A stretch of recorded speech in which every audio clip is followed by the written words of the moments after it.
വാനം എന്ന ശബ്ദത്തിന് ആകാശം എന്ന അർത്ഥം ഉണ്ടായിരിക്കെ വാനപ്രസ്ഥം എന്ന വാക്കിനെ എങ്ങനെയാണ് വനവുമായി ബന്ധിപ്പിച്ച അർത്ഥം പറയുന്നത്? വനമാണ് വാനം. സ്വാർത്ഥത്തിൽ അണു പ്രത്യയം വന്നാൽ വനശബ്ദം വാനശബ്ദമാകും. വനവുമായി ബന്ധപ്പെട്ടത്, വനത്തിലേക്കുള്ളത്, വനത്തിൻ്റെത് എന്നൊക്കെയുള്ള അർത്ഥത്തിൽ വാനശബ്ദം വരും. എന്നല്ല, ആകാശത്തിന് വാനം എന്നൊരു ശബ്ദം സംസ്കൃതത്തിൽ ഇല്ല.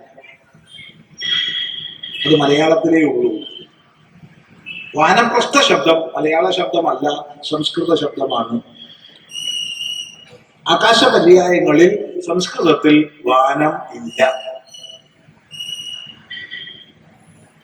അതുകൊണ്ട് വാനം മലയാളവും പ്രസ്ഥം സംസ്കൃതവുമാക്കിയിട്ട് മണിപ്രവാളമാക്കിയിട്ട് പറഞ്ഞാൽ ശരിയാ, ആകാശത്തിലേക്ക് പോകാന്നൊക്കെ അർത്ഥം പറയാം.